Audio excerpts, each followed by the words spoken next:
Welcome. I hope you're okay. Let's talk about past continuous to form affirmative, negative, and interrogative sentences. Then the first thing is to know when and how use past continuous.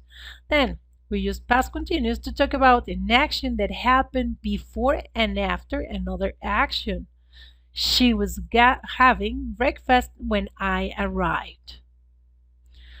Look, we are saying before and after another action. Remember, the present continuous is when we speak about actions done at the moment. In this case, it's before and after another action. Then if you see she was having breakfast when I arrived means she was having breakfast before I arrived or then I arrived. Okay, then have that in mind. Let's see another example. We use past continuous to talk about an action that happened before and after a specific time. She was dancing at 12 o'clock. Then the specific time is 12 o'clock. We use past continuous to talk about an action that continued for some time. They were running. And maybe we're talking about a marathon. They were running for hours, maybe for days. We use past continuous to talk about an action that happened repeatedly. They were always talking about the future. Then maybe they talk about the future the day before yesterday, the year before, last week, but they were doing it for a while. Then, to write past continuous, we need the verb be conjugated in past. That means we're going to use was and were. Then guess which form of the verb in past is the correct one for each person. Which one would you use for the boy and which one would you use for the girls?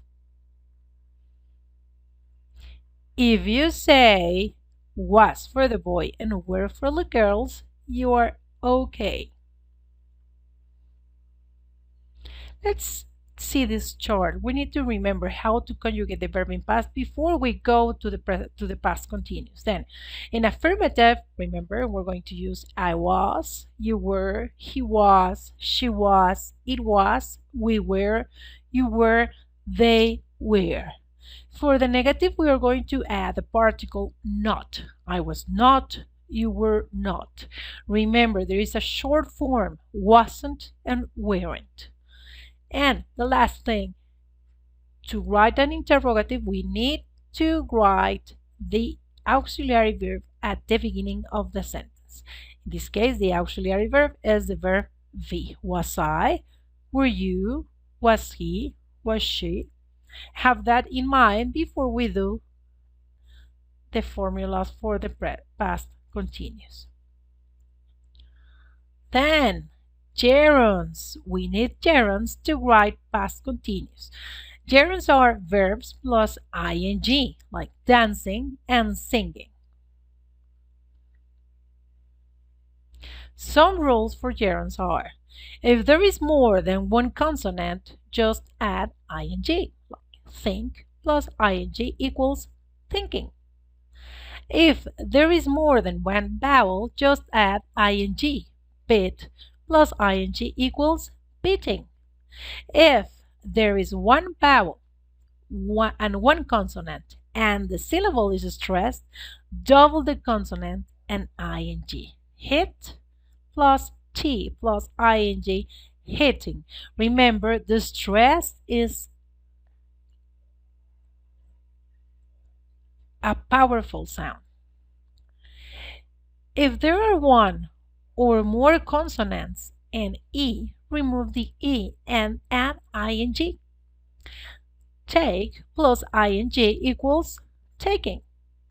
In most other cases, just add ing. Study plus ing equals studying. See plus ing equals seeing. Now let's see this? Guess the ing form of the next verbs. We have drink and we have read. How would you write the ing form? If you wrote or thought about drinking and reading, you are okay.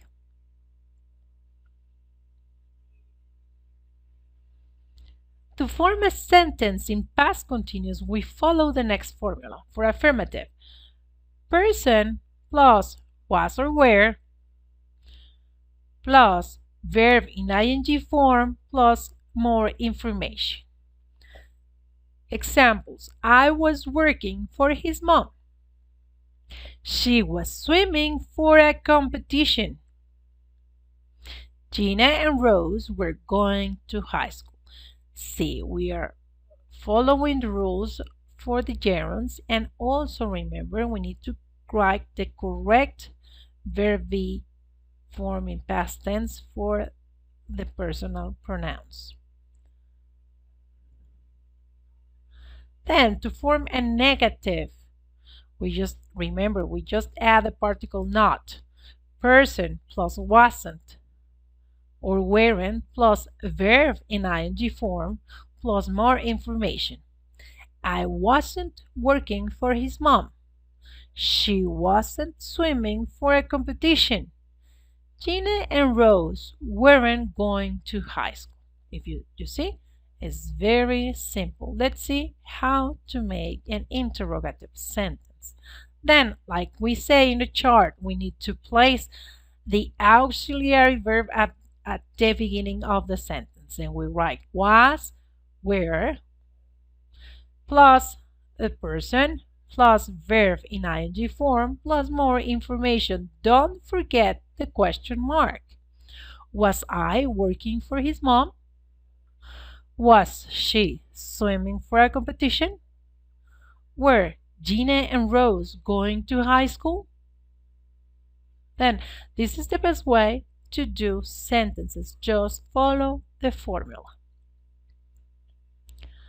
Then resources were British Council and the English Language Center of UBIC. Thank you very much. If you have some questions or comments, you know where to leave them. Bye-bye.